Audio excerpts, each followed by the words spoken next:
یہ قصہ ہے 7ویں سینچری کا۔ عراق کے کردستان ریجن میں ایک شہر ہے اربل۔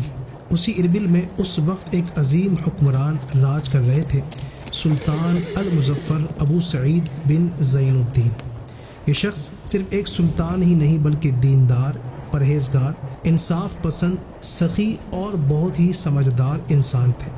علم میں ماہر اور اسلام کے عالم بھی۔ ان کا رسول اکرم صلی اللہ علیہ وسلم سے لگاؤ بے پناہ تھا، اور اسی لگاؤ نے ان کو زندگی کا ہر لمحہ اسلام کی خدمت کے لیے وقف کرنے پر مجبور کر دیا۔ انہوں نے اپنا ہر ریسورس، ہر دولت دین کے لیے، علماء کے لیے اور صوفیاء کرام کی خدمت کے لیے لگا دیا۔ ان کی یادوں کا ایک نشان آج بھی دمشق کے قریب موجود ہے، حنابلہ مظفری مسجد۔ جی ہاں، یہ انہی کی بنائی ہوئی ایک مسجد ہے۔ مگر سلطان المظفر ابو سعید کا سب سے بڑا کارنامہ تھا میلاد النبی صلی اللہ علیہ وسلم کا جشن بڑے پیمانے پر منانے کا آغاز کرنا۔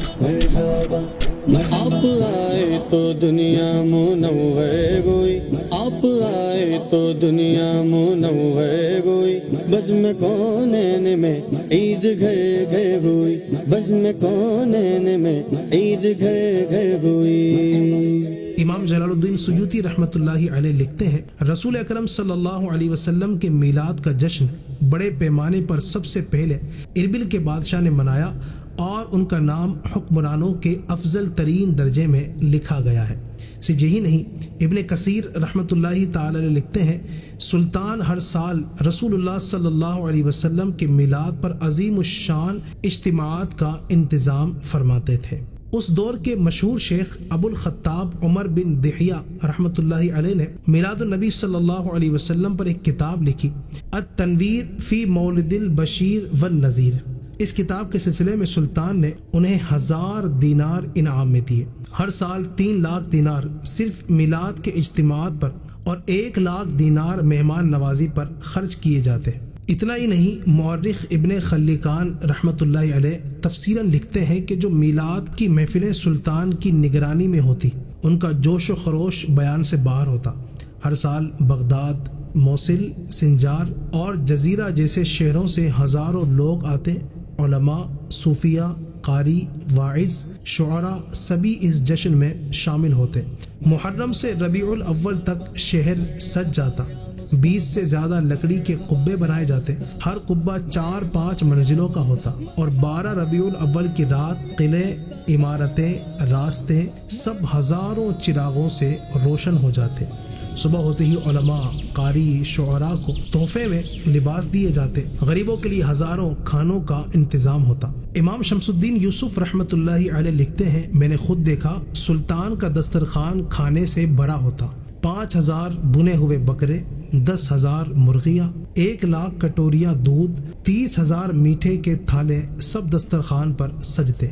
ذرا سوچئے، 1 دینار لگ بھگ 3 گرام سونے کے برابر تھا، تو صرف میلاد پر خرچ کیے گئے 3 لاکھ دینار کا وزن ہوتا ہے 900 کلو سونا۔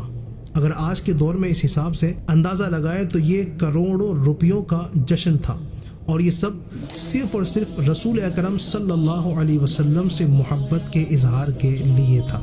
اس جشن کی تائید اور تصدیق کئی بڑے علماء نے کی ہے، جیسے امام ذہبی، امام قسطلانی، امام محمد بن یوسف صالحی، امام عبد الحی حنبلی، شیخ ابو ذر، جمال الدین حموی، اور 11ویں صدی کے مشہور محدث اور شارح ملا علی قاری رحمۃ اللہ تعالی لکھتے ہیں، جب میں نے ان محفلوں کا جلوس، حسن و شان اور مہمان نوازی دیکھی تو میں نے فیصلہ کیا کہ یہ سب واقعات لکھ لوں، تاکہ جو لوگ نہیں پہنچ سکیں وہ بھی ان محفلوں کی برکت کا اندازہ لگا سکیں۔ ان واقعات سے معلوم ہوتا ہے کہ ان علماء کرام نے میلاد شریف کو صرف منایا ہی نہیں بلکہ اس کی تائید کی، اس پر کتابیں لکھی اور اللہ کا شکر ادا کیا کہ ہمیں رسول اکرم صلی اللہ علیہ وسلم جیسے پیغمبر عطا فرمائے۔ یہ واقعات ہمیں یہ سکھاتے ہیں کہ رسول صلی اللہ علیہ وسلم سے محبت کا اظہار کرنا، دین کے لیے مال خرچ کرنا، میلاد منا کر نشانیوں کو زندہ رکھنا، یہ سب اللہ کے نزدیک برکت والے اور ثواب کا سبب بننے والے اعمال ہیں۔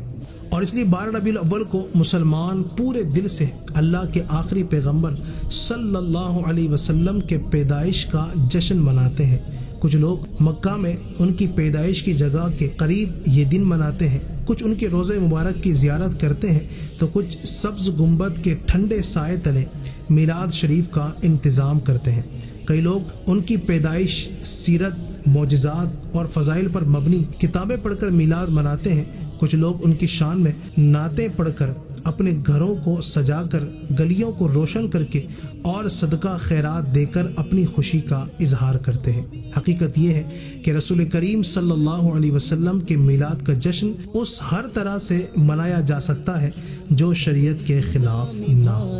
عید میلاد النبی جھومو سب اسلامی بھائی، عید میلاد النبی 1500واں یہ میلاد شہ ابرار ہے، عید دیوانوں کی جشن آمد سرکار ہے۔